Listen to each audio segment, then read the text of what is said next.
صرف اور صرف رب کائنات نے اس بہانہ بنایا ہے کہ میرا بندہ کوئی تو نیک اعمال کرے جس سے وہ میری رضا حاصل کرے اور میں اسے اپنی جنت عطا کر دوں۔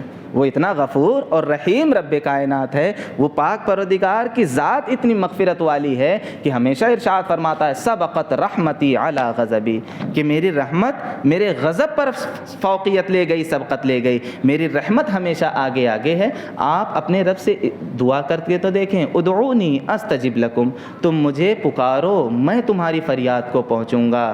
میرے بندوں تم میرے پاس آؤ، رحمت حق بہانہ می جوید۔ ہمارے اخلاق تو اتنے نیچے تک چلے گئے ہیں کہ آج ہمارے آپس میں ہمارے بھائی میں رشتے خراب ہیں۔ آج ہماری سوسائٹی میں بہت سارے ہیں کہ آپس میں ایک دوسرے سے ہمارے دل میں رنجشیں ہیں۔ وہ حدیث پاک ہے نا، حضور پاک صلی اللہ تعالیٰ علیہ وسلم کے پاس ایک صحابی آئے، حضور نے فرمایا کوئی دیکھنا ایک جنتی دیکھنا چاہتا ہے وہ اس صحابی کو دیکھ لے۔ وہ صحابی گھر پہ جاتے ہیں، ایک صحابی ان کے ساتھ اور ہو لیتے ہیں، دیکھتے ہیں وہ رات میں نہ کوئی نماز ادا کر رہے ہیں نہ کچھ ادا کر رہے ہیں، اس کے باوجود حضور نے انہیں جنتی کیسے کہا؟ تو وہ صحابی دوسرے صحابی خود پوچھنے لگتے ہیں آپ کے بارے میں حضور نے فرمایا کہ آپ جنتی ہیں، آپ کون سا عمل کرتے ہیں؟ میں نے تو کچھ عمل کرتے ہوئے ہی نہیں دیکھا۔ وہ صحابی عرض کرتے ہیں حضور میں نہ نماز ایکسٹرا پڑھتا ہوں نہ کوئی ایکسٹرا کام کرتا ہوں، جو فرض ہے میں وہی کرتا ہوں، لیکن میرے اندر ایک خاص بات یہ ہے کہ میں کسی کے لیے اپنے دل میں کوئی کینہ، کوئی حسد، کوئی بغض نہیں رکھتا ہوں، اور اسی کی وجہ ہے کہ اللہ کے محبوب نے میرے جنتی ہونے کا اعلان فرمایا ہے۔ اپنے دل کو صاف رکھیں، دل کو صاف، کیونکہ یہ دل ہے نا ایک سرکش گھوڑے کی طرح ہے۔ میں مانتا ہوں کہ کوئی بھی چیز فوراً نہیں ہو جاتی ہے، اس پر استمرار کرنا پڑتا ہے، اس کی عادت ڈالنی پڑتی ہے۔ لیکن ایک شخص ہے، اس کے پاس ایک گھوڑا ہے، اب انسان اپنے گھوڑے کو اگر اپنے قابو میں لانا چاہے، وہ گھوڑا بدک گیا ہے، اپنے قابو میں لانا چاہے تو وہ کیا کرتا ہے؟ چھوڑ دیتا ہے اسے، جا تو جہاں جانا چاہتا ہے جا، نہ، بلکہ اسے وہ قابو میں لے کر آتا ہے، اس کی رسی کو پکڑتا ہے اور کسی طرح اپنے بس میں اور اپنے قابو میں لاتا ہے۔ تو حضرات مجھے بتانا یہ ہے کہ جب انسان اپنے گھوڑے کو قابو میں لا سکتا ہے جو دوسرا ہے، تو یہ تو ہمارا نفس ہمارے ہی تابع ہے، ہم اسے اپنے تابع کیوں نہیں لا سکتے؟ ہم اسے اپنے بس میں کیوں نہیں لا سکتے ہیں؟ تو اللہ تبارک و تعالیٰ کی بارگاہ میں ہمیشہ اس بات کی دعا کرتے رہے، مولا ہمارے دل کو صاف فرما، اللہ ہمارے دل کو صاف فرما، ہمارے دل کو ہمارے بھائیوں کے لیے ہمیشہ آماج گاہ بنا کہ اتنی سی محبت ہمارے دل میں آئے۔ اور جب ہم، اور اس کے بعد دیکھیں جب دل صاف ہونے لگے گا نا، تو میں نے جو ابھی بتایا تھا کہ نماز میں جو لذت آتی ہے نا، یہ دل کی صفائی کی وجہ سے پھر نماز میں لذت آنے لگتی ہے۔ اور جب آپ اسی دل کی صفائی کے ساتھ نماز میں آئیں گے اور جب اس تقاضے کو پورا کریں گے، اعبد اللہ کأنک ترا، کہ آپ اللہ کی عبادت اس طرح کریں گویا کہ آپ اللہ کو دیکھ رہے ہیں، تو وہ لذت آپ کو اس وقت نماز میں ملے گی جب آپ کا دل ایک دم پاک و صاف ہوگا۔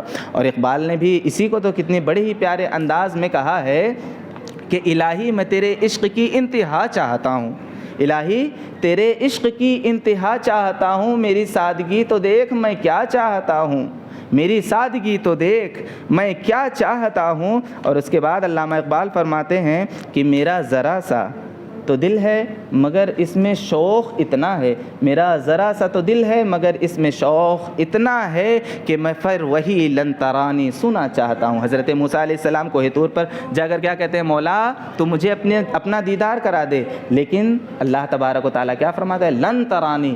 اقبال بھی یہی کہتے ہیں کہ اے اللہ میں تجھ سے کہوں مولا دیدار فرما دے، مجھے دیدار کروا دے، اور اللہ تعالیٰ ارشاد فرماتے لن ترانی، اے بندے تو مجھے نہیں دیکھ سکتا ہے۔ اسی کو اقبال کہتے ہیں کہ میری سادگی تو دیکھ میں کیا چاہتا ہوں، میرا ذرا سا تو دل ہے، میرا ذرا سا تو دل ہے مگر اس میں شوق اتنا ہے، میں پھر وہی لن ترانی چاہتا ہوں۔ اور اچانک میں اقبال کو ہوش آتا ہے کہ میں کیا کیا کہہ رہا ہوں۔ پھر ہوش میں آنے کے بعد کہتے ہیں بھری بزم میں بڑی بات کہہ دی، بھری بزم میں بڑی بات کہہ دی، الہی میں بے ادب ہوں سزا چاہتا ہوں، الہی میں بے ادب ہوں سزا چاہتا ہوں۔ تو اقبال نے بھی اس تھیوری کو اپنایا کہ اللہ میں لن ترانی سننا چاہتا ہوں۔ تو آپ اس جذبے کو لائیں، اس چیز کو لائیں کہ جب ہم اپنے رب سے وصال ہو۔ اور یہ چیز میں نے جو باتیں کہی ہیں کہ ہم نیک ہو جائیں، اپنے دل کی صفائی کریں۔ اب دل کی صفائی کس طرح ممکن ہے؟ آپ اگر خود سے صفائی کر لیں تو کر لیں، بہت اچھی بات ہے، لیکن اگر نہیں ہو پا رہی ہے دل کی صفائی، اگر ہماری دل کی طبیعت نہیں ٹھیک ہو رہی ہے، بیمار ہے دل، تو اس کے لیے کوئی ایک ایسا انسان ڈھونڈیں جس کے پاس جب جب ہم بیٹھیں تو کوئی اللہ والا یاد آ جائے، ایسے انسان کو ڈھونڈیں۔ اب ایک بات اور کہ یار آج کے دور میں ایسا کون ملتا ہے اللہ والا جس کے پاس ہم بیٹھیں تو ہمیں اللہ یاد آ جائے، ہمیشہ وہ اللہ کا ذکر کرتا رہے، ہم کہاں چلے جائیں؟ حضرات یہ ہمارے نگاہوں کی کوتاہیاں ہیں جو ہمیں کوئی اللہ والا نہیں ملتا، کوئی ہمیں وہ نہیں ملتا جو ہمیں ہمارے رب سے ملا دے۔ ورنہ اگر ہم تلاش کرنے والی نظر سے دیکھیں تو اللہ تعالیٰ قرآن پاک میں ارشاد فرماتا ہے، میرے شیخ حضور داعی اسلام نے اس کو بڑے پیارے انداز میں فرمایا کہ اللہ نے تو قرآن مجید میں ارشاد فرما دیا نا، یا ایھا الذین آمنوا اتقوا اللہ وکونوا مع الصادقین، کہ اے لوگوں اللہ سے ڈرو اور سچوں کے ساتھ ہو جاؤ۔ تو یہ جو حکم اللہ تبارک و تعالیٰ نے دیا ہے، کیا یہ حکم صرف نبی کے دور تک کے لیے تھا؟ نہ، یہ حکم قیامت تک کے لیے ہے، اور قیامت تک اللہ تبارک و تعالیٰ صادقین کو مبعوث، صادقین کو بھیجتا رہے گا، اپنے نیک بندوں کو بھیجتا رہے گا، بس شرط یہ ہے کہ ہم ان نیک بندوں کو پہچانیں اور پھر ان کی صحبت میں جائیں جو ہمارا تعلق ہمارے رب سے بہترین کر دے۔ لہذا حضرات ایک اللہ والے کو تلاش کریں جو ہماری ہر نیک جائز چیزوں کو بھرپور طریقے سے پورا کرے اور اللہ اور بندے کے درمیان کا جو رابطہ ہے اسے مضبوط کرے۔ وقت ہے 10 5 منٹ میں اور گفتگو کر لوں اخلاق پر ہی۔ جہاں تک بات اخلاق کی آئی ہے تو آج ہمارا اخلاق جو ہے نا بہت اہم بات ہے، اسے بس غور سے سن لیجئے کہ ہمارے اخلاق کا معاملہ تو یہاں تک کہ یہ ہو گیا ہے کہ موبائل کی نظر چڑھ گیا ہے۔ جو آج موبائل ہر دور میں موبائل، یہاں تک کہ مجھے ہنسی تو اس بات پر آتی ہے کہ ہم موبائل کے اتنے بڑے غلام ہو چکے ہیں۔ ہم ایک بات کہتے ہیں گیدرنگ، ہمارے نوجوان خاص کر میرے نوجوان بھائی اس بات کو سنیں، گیدرنگ کرتے ہیں، چلو کسی کیفے میں بیٹھتے ہیں، 5 دوست اکٹھا ہوئے۔ اب موبائل نے دیکھو ہمیں کیسا غلام بنایا ہے۔ گئے ہیں ہم گیدرنگ کے لیے تاکہ آپس میں بیٹھ کر ایک دوسرے سے باتیں کریں، گفتگو کریں، لیکن وہاں پر جب بیٹھتے ہیں ہم 5 لوگ، وہاں پر بھی ہم موبائل نکال لیتے ہیں اور گیدرنگ کے نام پہ وہاں پر بھی موبائل چلانا شروع کر دیتے ہیں۔ سارے 5 بیٹھے ہیں لیکن آپس میں کوئی گفتگو نہیں، ہر شخص اپنے موبائل میں مشغول ہے۔ تو یہ موبائل بے شک بہت اچھی چیز ہے، موبائل ہمارے لیے بہت ساری سہولتیں اور آسانیاں لے کر آئی ہیں، مگر ساتھ ساتھ یاد رکھنا موبائل کو ہم نے بنایا ہے، موبائل ہمارے اوپر مسخر نہ ہو جائے، ہمارے اوپر اس کے راز نہ ہو جائے، اس کا خیال رکھتے ہوئے ہم موبائل کو، بلکہ آج موبائل کے ہی ذریعے آج ہمارے اندر بہت ساری برائیاں اور فحاشیاں دور ہو گئی، بلکہ برائیاں آ گئی ہیں۔ برائیاں اگر 10% کم ہوئی ہیں تو 90% برائیاں موبائل کی وجہ سے ہمارے اندر آ چکی ہیں۔ یہ موبائل سامنے لگا ہوا ہے، اس کی وجہ سے یہ چیز ریکارڈ ہو رہی ہے، 10 لوگ اور سن لیں گے، بہت اچھی بات ہے، لیکن اس سے 90 گنا زیادہ یہ جو برائیاں ہیں، ہم رات میں جب بھی لیٹتے ہیں انہیں دیکھتے رہتے ہیں۔ اچھی چیز آئی 5 منٹ دیکھا، اب جیسے ہی سلائیڈ کرتے رہیں گے بری چیزیں آنا شروع ہوں گی، اب ہم اس میں دیکھنا شروع ہوں گے تو اب بس وہی آنے والی ہے۔ رات میں 3 بج گئے، موبائل ہمارے اوپر مسلط ہے، ہم موبائل کو نہیں چلا رہے ہیں، موبائل ہمیں چلا رہا ہے، بلکہ اخلاق کا جنازہ تو اس طرح اٹھا دیا ہے اس موبائل نے، اور ہم اس کے ایسے غلام بن گئے ہیں کہ جو اگر جس کے بارے میں رسول پاک صلی اللہ تعالی وسلم کی ایک ضعیف حدیث ہے، لیکن فقہائے کرام ارشاد فرماتے ہیں کہ اگر آپ نفل نماز میں کھڑے ہوں، آپ کے ماں یا باپ نے آپ کو آواز دی تو آپ وہ نفل نماز توڑ کر اپنے ماں اور باپ کے پاس جائیں اور انہیں پوچھیں کیا بات ہے، نفل نماز کی بات کر رہا ہوں، آپ نفل نماز توڑ دیں، جائیں اماں ابا کیا ہوا۔ لیکن آج موبائل کس طرح ہمیں جکڑے ہوئے ہے، بچہ اپنے موبائل کو لیے پڑا ہے، ماں آواز دے رہی بیٹا ادھر آؤ، وہ لگا ہوا ہے، کانوں میں ایئر فون لگا ہوا ہے، سن ہی نہیں پا رہا ہے، تو وہ کیا ماں کے پاس جائے گا، وہ کیا باپ کے پاس جائے گا۔ تو موبائل نے ہمیں اس طرح جکڑ لیا ہے کہ ہم موبائل کو نہیں چلا رہے ہیں، موبائل ہمیں چلا رہا ہے۔ ایک وقت متعین کریں کہ ہمیں اس وقت موبائل چلانا ہے، ان چیزوں کو دیکھنا ہے۔ اللہ تبارک و تعالی ہمیں اس موبائل کو اپنے اعتبار سے اچھے طریقے سے استعمال کرنے کی توفیق عطا فرمائے۔ موبائل نے جو ہمارے اعمال کو بگاڑا ہے نا، اس میں بہت ساری خرابیاں آئی ہیں، ہمارے اخلاق میں جو بگاڑ آیا ہے کوئی اور نہیں، موبائل کا بھی اس میں کافی اثر رہا ہے۔ ہم آج کے دور میں تکبر کی بات کر رہا تھا میں، آج جو ہمارے اندر بڑائی آ گئی کہ میں ہی اس علاقے کا سب سے بڑا ہوں۔ حضرات یہ باتیں جو ہیں انسان کو اور نیچے لے کر آتی ہیں۔ اللہ تبارک و تعالیٰ نے تو فرما دیا جو اللہ کے لیے تواضع اختیار کرے گا میں اسے اور بلند مقام عطا کروں گا۔ لیکن انسان اگر سمجھ لیں آج باڈی بلڈنگ ہمارے نوجوان بھائی کر رہے ہیں، اور بہت اچھی بات ہے، باڈی بلڈنگ اسلام میں بہت اس کی اہمیت اور فضیلت دی گئی ہے کہ آپ اپنے آپ کو فٹ رکھیں، تر و تازہ رکھیں۔ لیکن باڈی بلڈنگ کا یہ مطلب نہیں کہ ہم نے جم کیا، اب ہاف بنیائی پہن کر پورے علاقے میں گھوم رہے ہیں کہ دیکھو میں باڈی بنا کر آیا ہوں، ہرگز نہیں، بلکہ اس کو بھی ایک انداز میں کریں، بس آپ صحت مند رہیں، یہ زیادہ ضروری ہے۔ ہمارے اخلاق کو اچھے طریقے سے، میں نے بتایا نا، رسول پاک صلی اللہ تعالیٰ علیہ وسلم کی سیرت کو آپ دیکھ لیں، آپ کا اخلاق خود بخود آپ کے اندر پیوست ہوتا چلا جائے گا اگر آپ اس محبت کی نظر سے رسول پاک کی سیرت کو پڑھ لیں۔ حضور پاک صلی اللہ علیہ وسلم کی سیرت کے بارے میں آتا ہے کہ آپ نماز پڑھ رہے تھے، نماز کے درمیان ابو جہل نے جانور کے جسم کا جو فضلہ ہوتا ہے اور جو اتڑیاں ہوتی ہیں وہ لا کر حضور کے پشت مبارک پر رکھ دی، مگر قربان جائے حضور پاک صلی اللہ تعالی وسلم برداشت کرنا ہمیں سکھایا اللہ کے رسول نے کہ ٹھیک ہے آج تم کر رہے ہو کر لو، ہمارے اندر برداشت ہے۔ آج ہمیں سوسائٹی میں یہی محبت کا پیغام دینا ہے، اے لوگوں محبت سے لوگوں کے، کیونکہ جو ہم تک اسلام پہنچا ہے صرف محبت کی وجہ سے پہنچا ہے، اخلاق کی وجہ سے پہنچا ہے۔ وہ بوڑھی عورت جو رسول پاک صلی اللہ تعالیٰ علیہ وسلم سے ڈرتی تھی کہ کہیں وہ مجھے مل جائیں گے اور مجھے مسلمان بنا لیں گے، وہ بھاگ رہی تھی رسول سے، لیکن جب رسول سے ملاقات ہوتی ہے تو آپ کے اخلاق کی وجہ سے وہ بوڑھی عورت ایمان لے آتی ہے۔ اور بہت سارے ایسے واقعات ہیں، نبی کے اخلاق کو ہم اپنے آپ پائے میں ڈالیں۔ اور بھی ہمارے اسلاف بزرگان دین جو ہندوستان میں تشریف لائے، مجھے بتائیں صحابہ کرام کے بعد جب دور میں ہندوستان کی طرف لوگوں کا آنا شروع ہوا تو اسی وقت سے کیرلا کی طرف اسلام کی ابتدا ہو گئی۔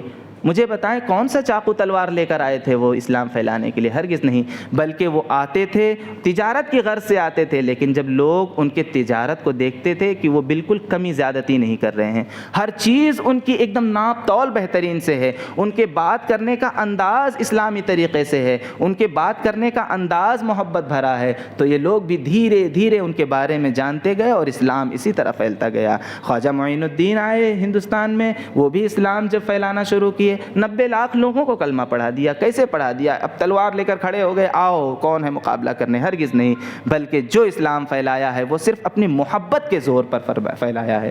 اور اللہ تعالیٰ نے بھی قرآن مجید میں ارشاد فرما دیا انک لعلی خلق عظیم، محبوب آپ اخلاق کے بلند مرتبے پر فائز ہیں۔ تو اللہ کرے کہ ہمارے اندر بھی اپنے نبی کا وہ پیکر، اپنے نبی کی وہ سیرت ہمارے دلوں میں ایسی بیٹھ جائے کہ ہمارے رگ و پے میں نبی پاک صلی اللہ علیہ وسلم کا اخلاق اور آپ کی سیرت دوڑنے لگے۔ ہم اللہ تبارک و تعالیٰ کی بارگاہ میں اپنے سارے گناہوں کی بس معافی مانگیں، اور آنے والے رمضان میں، یہ بہت مبارک ماہ ہے جس رمضان میں اللہ تبارک و تعالیٰ اپنے بندوں کے لیے ہمیشہ ہے کہ میرے بندے تو آؤ مجھ سے طلب تو کرو، میں تمہاری چیزوں کو پورا کروں گا، تمہاری خواہشات کو میں پورا کروں گا، کہاں جا رہے ہو؟ میرے پاس آؤ، ادعونی استجب لکم، ہم تو مائل بکرم ہے، کوئی سائل ہی نہیں، کوئی مانگنے والا ہی نہیں ہے، ہمیں مانگنے کا طریقہ اور شعور ہی نہیں ہے، ورنہ وہ رب کائنات کے خزانے میں کوئی کمی نہیں ہے۔ جب جب بندہ اپنے رب کے حضور سجدے میں اپنے سر کو رکھ کے مانگے گا، اللہ تبارک و تعالیٰ ضرور اس بندے کی فریاد کو پہنچے گا۔ اور ہمارا رب تو اتنا مہربان ہے، ہم میں بے شک بہت برائیاں ہیں، ہم راتوں دن گناہ کرتے ہیں، لیکن ایک چیز ہے جو ایک مومن کے ڈھانس کو باندھتی ہے، وہ چیز ہے لا تقنطوا من رحمت اللہ، کہ اللہ کی رحمت سے کبھی مایوس نہ ہونا۔ آپ بے شک بہت گنہگار ہیں، لیکن کیا رب کائنات کی رحمت سے زیادہ آپ نے گناہ کر لیا ہے؟ ہرگز نہیں۔ آپ کا گناہ پہاڑ برابر ہو جائے، لیکن رب کی رحمت اس سے کئی گنا زیادہ بڑی ہے۔ آپ اس کے حضور آئیں تو صحیح، اس کے حضور بیٹھے تو صحیح کہ اللہ میں نے فلاں غلطی کی، اب میں توبہ کرتا ہوں صدق دل سے، تو رب کائنات ہماری اس غلطی کو معاف فرما دے گا۔ وہ رؤوف تو اتنا بڑا مہربان ہے، اپنے بندوں سے محبت فرمانے والا ہے کہ اللہ تبارک و تعالیٰ ماؤں سے 70 گنا زیادہ ہم بندوں سے محبت فرماتا ہے۔ ماں جتنا اپنے بچوں سے محبت کرتی ہے، میرا رب اپنے بندوں سے اس سے 70 گنا زیادہ محبت فرماتا ہے۔ بلکہ محبت کا تقاضا تو یہ ہے، محبت کا عالم تو یہ ہے کہ اللہ تعالیٰ نے، بخاری شریف کی حدیث ہے، مختصر میں بیان کر دوں، جب بندہ توبہ کرتا ہے تو اللہ کو کتنی خوشی ہوتی ہے آپ اس سے اندازہ لگائیں کہ ایک انسان جو کہیں جا رہا ہے ریگستان میں اور اس کی اونٹنی پر کھانے پینے کا سارا سامان موجود تھا لیکن وہ اونٹنی کہیں بھاگ گئی. اب ریگستان میں نہ کھانے کی چیزیں ہیں نہ پینے کی چیزیں. اب وہ انسان کیا کرے گا؟ اب وہ سوچ لیا کہ بس اب تو میں مرنے ہی والا ہوں.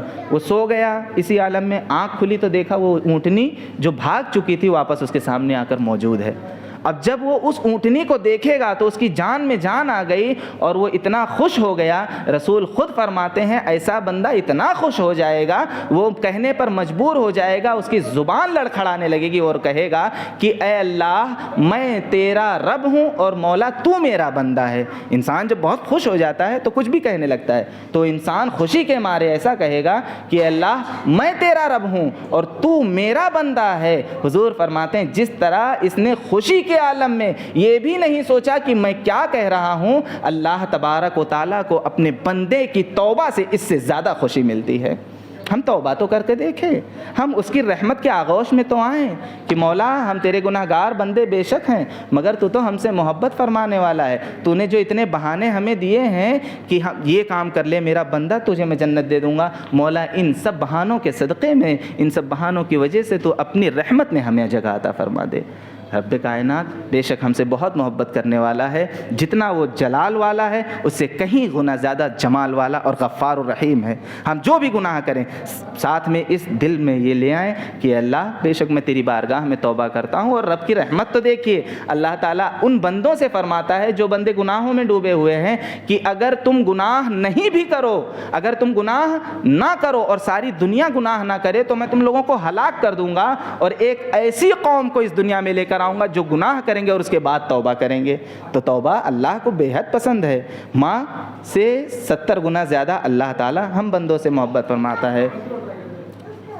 تو اللہ تبارک و تعالیٰ کی بارگاہ میں دعا ہے مولا ہمیں اپنے حضور رحمت کی آغوش میں جگہ عطا فرمائے, ہمیں نیک اعمال کرنے کی توفیق عطا فرمائے اور خاص کر آنے والے رمضان میں ہمیں خوب خوب نیکیاں کرنے اور اس پر عمل کرنے کی توفیق عطا فرمائے. وما علینا الا البلاغ. السلام علیکم.